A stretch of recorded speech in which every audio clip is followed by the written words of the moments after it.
नमस्कार बंधुरा एस दास किचेने आपनादेर सकलके स्वागतम। आशा करी आपनाराओ भालो आछेन। आपनादेर आशीर्वादे आमिओ भालो आछि।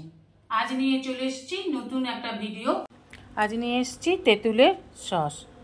এই তেঁতুলের সস রেসিপিটা আজ আমি আপনাদের সাথে শেয়ার করব। নিয়ে নিয়েছি 200 গ্রামের মতন পাকা তেঁতুল। তেঁতুলটাকে একটু জল দিয়ে ভালোভাবে ভিজিয়ে নিতে হবে। তেঁতুল একটুখানি হাতে করে চটকে নিয়ে একটু ভিজিয়ে রেখে দেবো। 2-3 ঘন্টা পর ভালোভাবে চটকে চটকে তেঁতুলের পাল্পটা বার করে নিয়ে দানাগুলো ফেলে দিতে হবে। এইভাবে চটকে দানাগুলো ফেলে দেবো, দিয়ে ঢাকা দিয়ে রেখে দেব।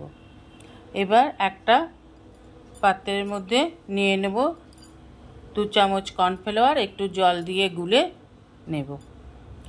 এবার ওভেনে একটা ফ্রাইং প্যান বসিয়ে দিয়ে তেঁতুলের পাল্পটাকে দিয়ে দেব। তেঁতুলের পাল্পটা একটু ফুটে উঠলে পানে দিয়ে দেব রসুন কুচি আর বিট লবণ দেবো 1 টিস্পুনের মতন। একটু ফুটে উঠলে দিয়ে দেব 50 গ্রামের মতন চিনি। চিনিটা দিয়ে ফুটে উঠলে পানে ভালোভাবে নেড়ে নেড়ে চিনিটাকে তেঁতুলের পাল্পের সাথে মিশিয়ে নিতে হবে। যতক্ষণ না চিনিটা সম্পূর্ণ মিশে যাচ্ছে অতক্ষণই নাড়তে হবে। এবার একটা মশলা বানিয়ে নেব। দিয়ে দেব 1 টিস্পুন জিরে, 1 টিস্পুন ধনে, শুকনো লঙ্কা, গরম মশলা আর একটা তেজপাতা।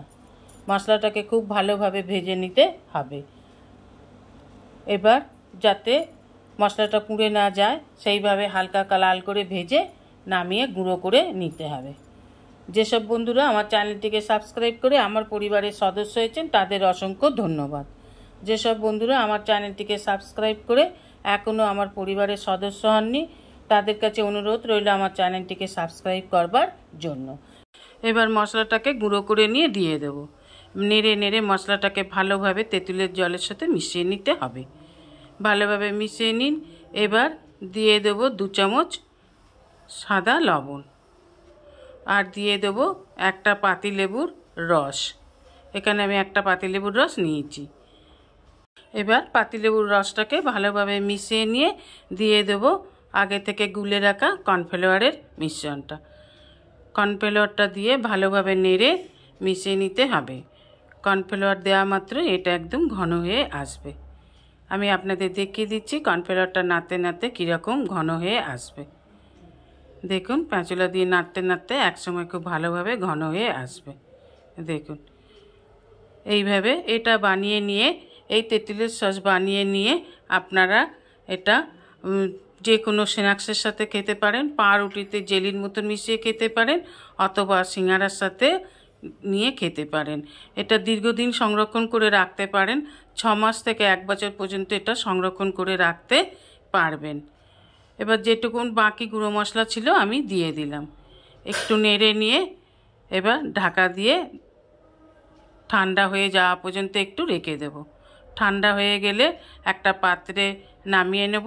যে কোনো এয়ারটাইট বক্সের মধ্যে এটাকে রেখে আপনারা দীর্ঘদিন পর্যন্ত সংরক্ষণ করুন। দেখুন কি সুন্দর কালারটা এসছে, দেখলেই খেতে ইচ্ছা করবে। এইভাবে করে খেয়ে একবার দেখবেন। Thanks for watching my channel S Das kitchen. আপনার অমূল্য সময় দিয়ে ভিডিওটি সম্পূর্ণ দেখার জন্য আপনাদের অসংখ্য অসংখ্য ধন্যবাদ। ভিডিওটি ভালো লাগলে অবশ্যই একটা লাইক, কমেন্ট, সাবস্ক্রাইব করার অনুরোধ রইল। পাশে থাকা বেল আইকনটিতে ক্লিক করে দেবেন নিউ ভিডিওর আপডেট পাওয়ার জন্য। সবাই ভালো থাকবেন।